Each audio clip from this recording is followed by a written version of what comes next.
Head coach Sean Miller joins us now, brought to you by Trolley Nolan Pest Control. Coach, congratulations. Got to feel good to be 10-0 right now, and for your guys again to have to play hard to win a ball game. Is that more satisfying for a coach when it doesn't always come really easy? Yeah, you know, New Mexico State, they played a different style against us. They played a triangle and two for most of the game, and then I haven't seen they played like a tandem and three.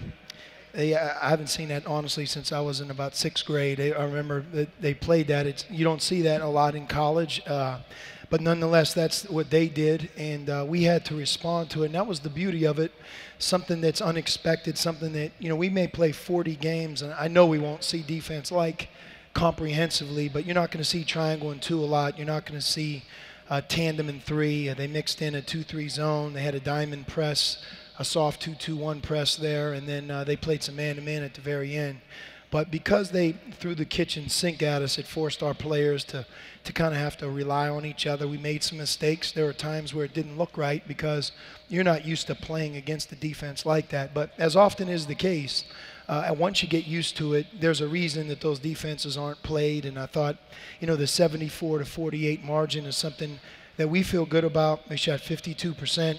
And they shot 33%. Same thing on offense. They were very deliberate and ran the shot clock down virtually the entire game. It's easy to get frustrated when a team does that, but again, it's difficult for a team to score constantly at the end of the shot clock if you're a good defensive team. It's not to their advantage to wait to the last 15 seconds to win. You may play it close for a while, but to not get easy baskets starts to work against them. And I thought as the game wore on, their lack of easy baskets and our ability to guard them 5-on-5, our size won out.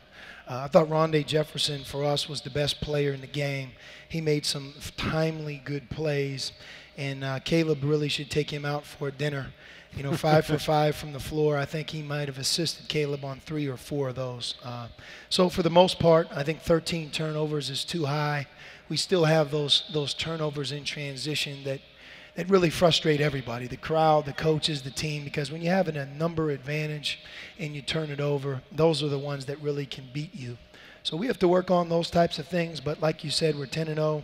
We're getting ready to play one of the biggest games on our schedule at Michigan, and where we have great respect for them, and we're going to have to be at our very best in that type of arena against that type of competition on Saturday.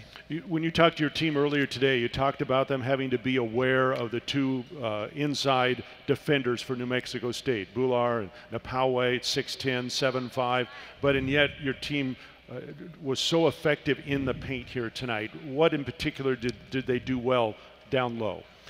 You know, well, they were playing a defense that they normally don't play. I don't know how much they practiced it, but, you know, we got some easy ones. I'm kind of glad that they didn't play, you know, they're more traditional, because just looking at their size in the middle of a 2-3 zone and just looking at man-to-man, their quickness that they have, you know, to me, they have an excellent talent level, and it's something we were really, really worried about. I think, in a sense, playing a triangle and two and the tandem and three, you know, allowed us to get some angles and get some shots that maybe we normally don't get. Okay.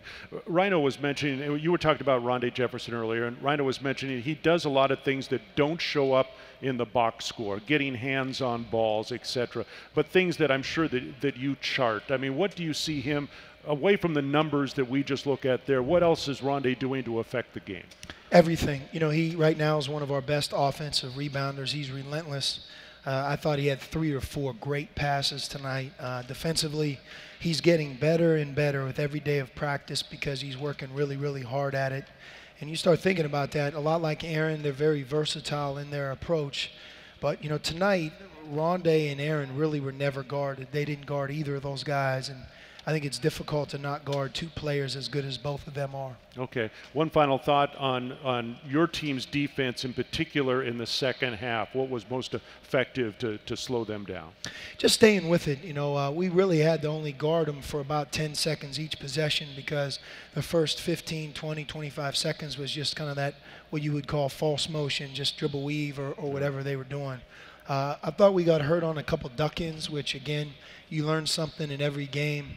for our post players to not be able to give that up. But both of their big guys are quality players. They're big, they're strong, and they're physical. And no matter who New Mexico State plays against, if those guys get the ball in and around the post, good things happen for their team. All right, congratulations, Coach. It'll be a fun one on Saturday. Thank you. All right, head coach Sean Miller here courtside at McHale Center.